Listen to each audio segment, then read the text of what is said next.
कई स्टूडेंट्स मुझे कमेंट करते हैं, इवन मैसेज भी करते हैं व्हाट्सएप पर, इंस्टाग्राम पर, फेसबुक पर कि सर करंट जो लेऑफ्स है, मतलब जो बड़े बड़े companies Microsoft, Google, Amazon, Philips, right, ऐसे बड़े बड़े कंपनीज निकाल और भी बतरे कंपनीज निकाल रहे हैं अपने कंपनी से, और एक दो नहीं हज़ारों बंदों को निकाल रहे हैं, 10,000, 12,000, 15,000, 17,000, 8,000, 4,000 ऐसे बंदे को निकाल रहे हैं। और हमने न्यूज़ पर देखा 21 साल पुराना बंदा था, 20 साल पुराना बंदा था, और मैंने कुछ वीडियोज़ में दिखाया भी है। तो हमें क्या होता है, डिप्रेशन फील हो रहा है और पढ़ने का मन भी नहीं करता है हमारे को। तो आप ये देख के और पढ़ने का मन नहीं करता कि पढ़ के कुछ नहीं हुआ, जो इतने बड़े कंपनी में काम कर रहे हैं और नहीं, मतलब फिर पढ़ के ही कुछ नहीं हो रहा है, पढ़ने का फ़ायदा क्या है। तो देखिए ये बात सच है, ले ऑफ्स हो रहे हैं, बंदों के जॉब जा रहे हैं, बट मैं इस वीडियो में कुछ डिस्कस करने वाला हूं जो बहुत ज़्यादा इम्पॉर्टेंट है उन स्टूडेंट्स के लिए जिनको प्रॉपर गाइडेंस नहीं मिल पा रहा है अपने कॉलेज में, या फिर उनको मिल रहा है लेकिन वो ग्रैब नहीं कर पा रहे, कम्युनिकेशन गैप के वजह से। ऐसा भी हो सकता है, बिकॉज कई कॉलेजेस में मैं देखता हूँ कॉलेज मैनेजमेंट काफ़ी कोशिश करता है, सारे नहीं, कुछ कॉलेजेस में, बट स्टूडेंट्स एबल नहीं होते कि जो कोशिश करा जा रहा है कॉलेज की तरफ से वो ग्रैब कर पाएँ। समझ रहे हो? एग्जाम्पल देता हूँ, कई कॉलेजेस में क्या होता है, आपका पर्सनल डेवलपमेंट के क्लास होते हैं, इंग्लिश स्पीकिंग के क्लास होते हैं, एप्टीट्यूड का प्रिपरेशन का क्लास होता है, एक्स्ट्रा क्लासेस करवाते हैं, लेकिन बच्चे क्या बोलते हैं, students, majority of the students 70% 60% बच्चे, हमारे पास टाइम ही नहीं जी, एग्जाम आ रहे हैं पास, हम कर लेंगे जी, ऑफ कैंपस में नौकरी ले लेंगे। तो ऐसे प्रॉब्लम भी मैंने कुछ कॉलेजेस में देखा है। आपके कॉलेज का मुझे नहीं पता, लेकिन बहुत से कॉलेजेस में टीचर ही नहीं है पढ़ाने के लिए, ऐसा भी है। बट जो भी है केसेस क्यों आपको बता रहा हूँ, बिकॉज ये आपको जानना जरूरी है। सबका केस अलग होता है, बट एक केस जो है जो बहुत ज़्यादा डिजास्टर है सारे स्टूडेंट्स के लिए जिनके पास प्रॉपर गाइडेंस नहीं है, कैसे उनको जॉब मिलेगा, even as a fresher, campus placement या फिर ऑफ कैंपस प्लेसमेंट। अगर आप बात करते हैं जॉब का, तो एज ए फ्रेशर जॉब लेने का दो ही तरीका होता है भाई। एक आपका कैंपस, ऑन कैंपस, मतलब आपके कॉलेज में कंपनी आएगी और आपका जॉब लगेगा थ्रू राउंड ऑफ प्रोसेस।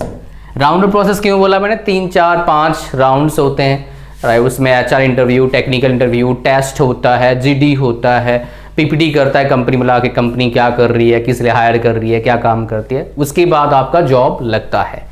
देखने में प्रोसेस बहुत ज़्यादा लंबा लगता है, बट जैसे ही आप अंदर जाओगे, प्रोसेस को फॉलो करोगे, मतलब प्रोसेस के थ्रू जाओगे, गो थ्रू होगे, तो आपको इतना डिफ़िकल्टीज फेस करने का जरूरत नहीं पड़ेगा।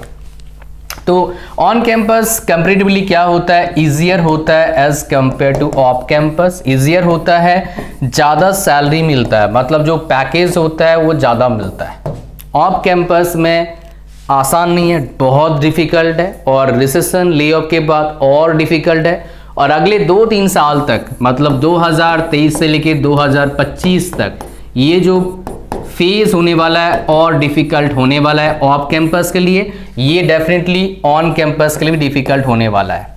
चाहे आप किसी भी कॉलेज में पढ़ रहे हैं, आपका जो डिफ़िकल्टी लेवल था वो बढ़ेगा। मैं आपको नहीं बता रहा हूँ डीमोटिवेट करने के लिए, मैं यहाँ पर वो चाहता बोलता कोई बात नहीं, बहुत आसान हो जाएगा, कर लोगे, आप खुश हो जाते हैं, लेकिन उससे कुछ फ़ायदा नहीं मिलता, आपको नुकसान ही होता ultimately. I don't want that, I want you to know the proper information, the authentic information, so that you can prepare yourself accordingly. ठीक है, तो एक कहानी आपको आता है, लेकिन मैंने जो प्रॉब्लम देखा है, जो मेजर प्रॉब्लम है वो क्या है, फिलहाल आप देखेंगे न्यूज़ पर आता है कि भाई स्किल नहीं है बंदों में जो इंजीनियरिंग कर रहे हैं। ये सही में मेजर प्रॉब्लम है भाई, और खाली स्किल की बात नहीं है, ये स्किल ग्रैब किया जा सकता है। आपके कॉलेज में पढ़ रहे हैं, कैसे भी कॉलेज में पढ़ रहे हैं, चाहे आप कॉलेज छोला कुलचा क्यों ना हो, आप ये स्किल गेन कर सकते हो। बर्बाद बनना यार, बहुत से ऐसे ही हैं छोला कुलचा, मतलब कुछ नहीं करवाते हो, टाइम पास करवा रहे हैं। टीचर भी रखते हैं 10,000 वाले, जो जिनके रिपेयर होते हैं वो भी टीचर, ऐसे भी टीचर होते हैं। ठीक है, लेकिन चलो क्या कर सकते हैं। तो मैं क्या बोल रहा हूँ आप ध्यान से देखिएगा। देखिए ऐसे कॉलेज में पढ़ रहे हैं जहाँ पर कुछ अच्छा है नहीं, तो वहाँ पर जायज़ सी बात है आपका क्या होने वाला है, ऑफ कैंपस प्लेसमेंट, मतलब खुद ही जॉब ढूंढना पड़ेगा। तो जॉब जो लेता है, मतलब जॉब में जो आपको रखेगा, सबसे पहले क्या देखता है, आपको रिज्यूम देखता है। आपका क्या देखेगा, वो रिज्यूम देखेगा भाई, रिज्यूम देखेगा। तो मैं आपको बता रहा हूँ ये मेरे को कैसे पता लगा। मैंने रिसेंटली अपने दो दोस्त से बात करा, एक आईटी फील्ड में काम करता है, एक कोर इंडस्ट्री में काम करता है, और वो मैकेनिकल फील्ड में काम कर रहा है। लेकिन उसमें जो फील्ड में वो काम कर रहा है वो होम अप्लायंसेस में काम कर रहा है, उसमें मैकेनिकल काम भी है, इलेक्ट्रिकल काम भी है, और इलेक्ट्रॉनिक्स वाले इंजीनियर भी वहाँ पर काम करते हैं। तो कोर फील्ड इसलिए बोल दिया, सिविल वाले वहाँ पर नहीं है इन जनरल, बिकॉज वो तो बिल्डिंग बनाने वाला काम है मेजरली। ठीक है, तो दोनों बंदों से बात करा मैंने, और ये बटन खुल गया है, मैं लगा लेता हूँ, फिर अपन बात करेंगे। और ठीक है, तो इनसे बात करा, प्लस मैंने देखा हमारे पास बहुत रिज्यूम्स आते हैं जॉब्स के लिए, बिकॉज हम भी जॉब्स निकालते रहते हैं। तो इन जनरल जो जिस पोस्ट के लिए हम निकालते हैं जॉब्स, उसमें दो तरह का पोस्टें होता है। एक टीचिंग होता है, जो बंदे पढ़ाते हैं, टीचर्स होते हैं, उसमें रिज्यूम में इतना प्रॉब्लम हमने देखा नहीं अब तक, बिकॉज उनको पता है। और कुछ जॉब होता है फ्रेशर के लिए, भाई आप हमने इंटर्नशिप दे दिया, उनका रिज्यूम देखता हूँ तो बहुत बुरा लगता है यार मेरे को, सच बता रहा हूँ। ऐसा से रिज्यूम देखता हूँ, देख के लग गया भाई ना, इसको ना रखें जॉब पर। क्यों आपको बता रहा हूँ, उनके रिज्यूम में कुछ होता ही नहीं यार extra, they don't add anything extra, कुछ एक्स्ट्रा है ही नहीं। तो इस वीडियो को आप तक अगर देख रहे हो तो वो चीज़, वो इंग्रेडिएंट्स आपको इस वीडियो मिलने वाला है जो आपको हेल्प करेगा ऑफ कैंपस जॉब में कॉल आने के लिए, इंटरव्यू के लिए। That is the first step to get job. अगर आपने कहीं पर रिज्यूम अपलोड करा या फिर किसी को रिज्यूम दे के आए और आपको रिज्यूम देखा और देख के कुछ इंटरेस्टिंग लगा नहीं, तो कॉल ही नहीं करेगा। भाई कॉल ही नहीं करेगा तो इंटरव्यू नहीं होगा, इंटरव्यू नहीं होगा जॉब कहाँ से लगेगा। और फिर ईयर जैसे जैसे टाइम बीता जाएगा, आपका दिमाग में स्ट्रेस बढ़ता जाएगा, गलत गलत डिसीजन लोगे, टेंशन में, प्रेशर में, कोई होगा नहीं गाइड करने वाला, घर वाले आपके साथ देंगे नहीं मोस्ट प्रोबेबली। ऐसे ही होता है भाई, पड़ोसी तो और साथ नहीं देंगे, और जो होंगे आस पड़ोस टांग खींचेंगे, उल्टा पुल्टा ज्ञान देंगे आपको। ऐसा सच बात है, ये सबके साथ लगभग होता है, कोई बोलता है कोई बोलता नहीं है, समझ रहे हो। अच्छा, तो देखो आप क्या होता है, ध्यान से देखना जो बताने वाला हूँ अभी। आपको क्या करना है अभी, व्हाट टू डू, ये तो प्रॉब्लम, सोल्यूशन आपको बता रहा हूँ, आप क्या करो भाई, ध्यान से देखना। आप कोर फील्ड में है, आईटी में है, कोई फर्क नहीं पड़ता, आपका पैशन आपको पता लग गया, उसी फील्ड में काम करो। पहला पैशन पता किसको लगता है भाई, 2% बंदों को। 100 बच्चा है, उसमें से मुश्किल से 2% लोगों को पैशन पता लगता है। अभी भी मार्केट में जितने जॉब करते हैं अब 90% लोग खुश नहीं है, जबरदस्ती नौकरी करे जा रहे हैं। अगर खुश होते तो वो स्ट्रेस, डिप्रेशन, डायबिटीज, बीपी नहीं पड़ता। मैंने देखा यार, वो नौकरी करके आते हैं फिर घर में चिल्लाते हैं आके, हर जगह होता है। और वो क्यों ऐसा होता है, बिकॉज वो खुश नहीं होता है यार अपनी नौकरी से। ऐसा नौकरी करो, नौकरी करने के बाद मजा आ जाए आपको।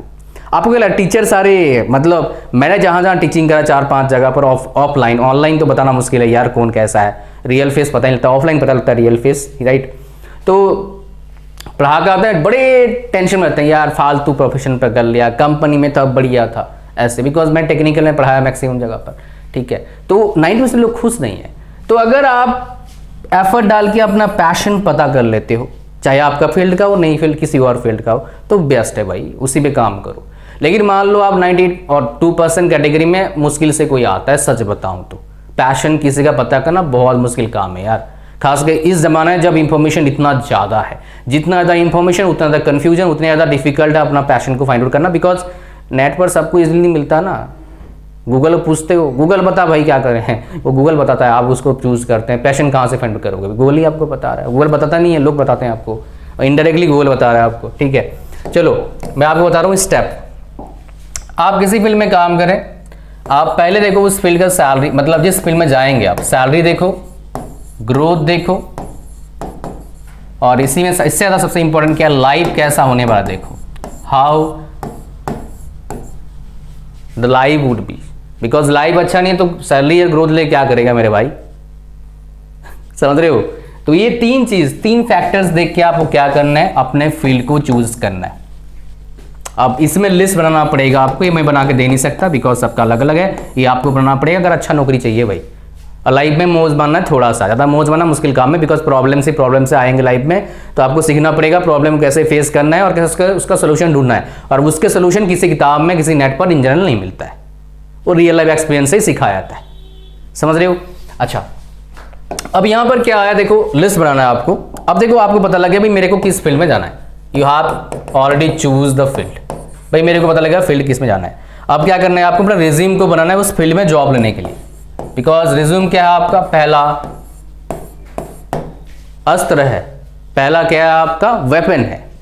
तो रिज्यूम बनाने क्या करना पड़ेगा, पहला भाई अपना तो ग्रेड को अच्छा रखो। जो भी बोलता है ना परसेंटेज मैटर नहीं करता, आपको बेवकूफ बना रहा है, मूर्ख बना रहा है, आपको पागल बना रहा है, वो गलत बता रहा है, आपको सच बता नहीं रहा है। वो 1% क्या बोलते हैं इस चीज को लेके चलता है। जैसे मैं बोलूंगा सबको भाई परसेंटेज मैटर नहीं करता, मेरे सच में मेरे 60% आया है 10th में, 12th में 56% आया, तो सबको बोलूंगा 10th में 60% लाओ और 12th में 56% लाओ, सबको बढ़िया हो जाएगा, बढ़िया यूट्यूब बन जाओगे, बढ़िया टीचर बन जाओगे, बहुत अच्छे पैसे कमाओगे। ऐसा नहीं होने वाला है, बहुत मुश्किल काम है, समझ रहे हो।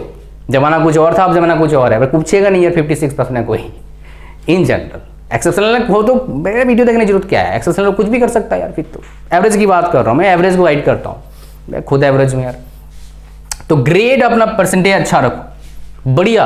कितना होना चाहिए आपके कॉलेज का, आपके ब्रांच का जो टॉपर है उससे 5% नीचे है तो चलेगा। अब टॉपर ही 60% ला रहा है ऐसा नहीं है भाई, मिनिमम 70% तो होना चाहिए, चाहे सरकारी है या फिर प्राइवेट है। आप बोलेंगे हमारे कॉलेज में तो नाक्स नहीं मिलता है, 70% मिल जाएगा अगर एफर्ट डालोगे तो। 70% आता है सब कॉलेज में, ठीक है। ग्रेड पर ध्यान दीजिए, मतलब परसेंटेज कितना आ रहा है उस पर ध्यान देना है आपको। दूसरा बहुत इंपॉर्टेंट है, रिज्यूम बिल्ड परसेंटेज सबके रिज्यूम में होगा, जितने रिज्यूम जाएगा कंपनी के पास। कंपनी को चूज आपको क्यों करेंगे, बिकॉज आपके पास कुछ एक्स्ट्रा होना चाहिए। ये जमाना है एक्स्ट्रा का भाई, आप बोलते हैं एक्स्ट्रा कुछ डिस्काउंट दो, तो कंपनी में चाहिए भाई आपके अंदर एक्स्ट्रा कुछ होना चाहिए, तभी हम रखेंगे, सिंपल सी बात है। तो मैंने जैसे बात करा अपने 2 फ्रेंड से, एक फ्रेंड ने बोला जो कोर इंडस्ट्री में काम कर रहा है कि जो छोटे लेवल, मतलब छोटे लेवल नहीं बोलना चाहिए, मतलब जो लोअर ब्रांड में काम कर, बैंड होता है कंपनी में, जो सीनियर होता है, फ्रेशर होता है, फ्रेशर जो जाते हैं उनको कंपनी चाहती है वो मल्टीटास्किंग हो थोड़ा सा, उनको नॉलेज काफ़ी चीज़ों का होना चाहिए थोड़ा सा। जो जिस फील्ड में जाएंगे उस फील्ड का मास्टरी हो तो चल जाएगा, बढ़िया बात है। तो क्या करना है आपको, आप जिस फील्ड को चूज करें उसमें कोई अगर एक्स्ट्रा सर्टिफिकेशन है उसको लेने का कोशिश करिए। पैसे पे करना पड़ेगा भाई, फ्री में नहीं मिलेगा।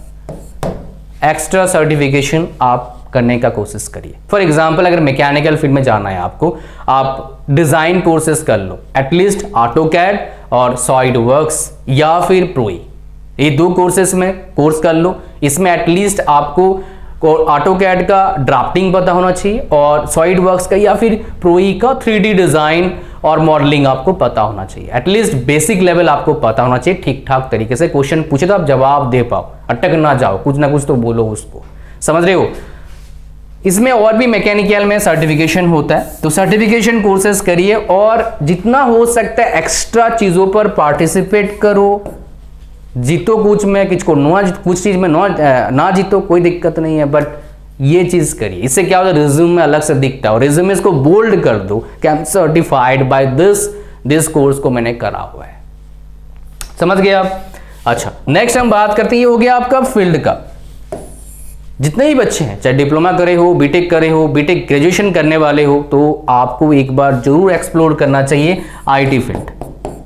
आईटी फील्ड एक्सप्लोर जरूर करिए। आप बोलेंगे क्या बात कर रहे हो, नौकरी जा रहा है लोगों का 10-10, 20-20 लाख नौकरी, 25 लाख, 30 लाख, 50 लाख में नौकरी जा रहा है, आप क्या बात कर रहे हो, आईटी में जाने के लिए बात कर रहे हो। अरे नौकरी सब दिन नहीं जाएगा यार। 2008 में जब मैंने बीटेक में एडमिशन लिया था तब रिसेशन चल रहा था, 8 से 9 तक रिसेशन चला। बहुत से लोगों ने बोला सीएससी मत लेना, बेकार ब्रांच है, जॉब जा रहा है, जॉब नहीं लग रहा है, बहुत कम, अब मैकेनिकल ले लो, इलेक्ट्रिकल लो, सिविल लो। क्या हुआ भाई बताया था कंपैरिजन में, मेरा जो आईटी फील्ड का दोस्त है वो कमा रहा है अगर 2 लाख, तो मेरा मैकेनिकल फील्ड का दोस्त कितना कमा रहा है, 1 लाख कमा रहा है। 50% का डिफरेंस आ गया, जबकि सेम कॉलेज, सेम लगभग ग्रेड है, सेम ब्रेन है। तो आईटी फील्ड को एक्सप्लोर करने की जरूर कोशिश करिए। क्यों, बिकॉज ये हालत खराब सब दिन रहने वाला नहीं है। सॉफ्टवेयर इंडस्ट्री कहीं नहीं जाता, बिकॉज आप मेरे को सुन रहे हो, that's because of software only. Definitely नए टेक्नोलॉजीज आएंगे, वो सीखना पड़ेगा आपको, पैसे बहुत है, ठीक है। तो आईटी फील्ड में आप एक्सप्लोर करिए। इसमें क्या करिए, आप आईटी फील्ड में जाने के लिए, एंटर करने के लिए क्या चाहिए होता है, जितना करना चाहिए कर लो, लेकिन मेनली क्या चाहिए आपको बता देता हूँ। सी कर लो, C++, एंटर करने के लिए जावा, और बढ़िया मन लग रहा है पाइथन कर लो, भाई एंटर हो जाएगा। पाइथन बहुत बड़ी चीज है, इसका अलग अलग फील्ड में अलग अलग काम होता है। इतना सीख लोगे ना, किसी फील्ड का होता है, एंट्री आपका हो जाएगा। फिर बाद में वो ट्रेनिंग तो आपको देंगे इन जनरल, समझ रहे हो। जो बड़े कंपनीज होते हैं, चाहे वो सर्विस बेस्ड है, प्रोडक्ट बेस्ड है, प्रोडक्ट्स वाले भी ऑलरेडी मतलब कोशिश करते हैं कि बढ़िया बढ़िया ब्रांड, बहुत अच्छा बच्चा आता है ताकि उसको ज़्यादा फालतू ट्रेनिंग देना पड़े। लेकिन जो आपका प्रोडक्ट्स सर्विस कंपनीज़ हैं वो ट्रेनिंग आपको देते हैं, ठीक है। तो कहानी मोटा मोटा क्या समझ में आप कंक्लूजन करें तो भाई अपने रिज्यूम को बिल्ड करो ताकि वो रिज्यूम देख के कोई आपका रिज्यूम को फाड़ के डस्टबिन में फेंक दे। ये बोलने का मेरा कोशिश था, या फिर मेल देके मेल डिलीट ना कर दे, ये मेरा था बोलने की कोशिश आपको। I hope so you understand everything about it. बहुत सारे बच्चों ने मेरे को बोला था कि सर इंटरव्यू प्रिपरेशन का वीडियो बनाइए कुछ, मैंने वीडियो बना के ऑलरेडी दिया हुआ है, उसमें लाखों व्यूज़ भी आए हैं, बहुत से लोगों को बेनिफिट भी मिला है, thank you very much for that. But इस वीडियो को आपको बनाने का पीछे मकसद ये था कि आपको पता लगे एग्जैक्टली कहाँ मिस्टेक करने वाले हो, या फिर कर रहे हैं, या फिर बहुत से लोग कर चुके हैं ऑलरेडी। जो कर चुके हैं उनके लिए मेरे पास इतना खास सोल्यूशन फिलहाल नहीं है, उनको दोबारा पढ़ना पड़ेगा, सर्टिफिकेशन लेना पड़ेगा, कोर्सेज करने पड़ेंगे, हर क्वेश्चन लेना पड़ेगा, तभी अच्छा बात बनेगा। लेकिन जो कर रहे हैं पढ़ रहे हैं उनके लिए अच्छा एक अपॉर्चुनिटी है नया सीखने के लिए। Thank you very much. Like share comment subscribe. God bless you all. Bye bye.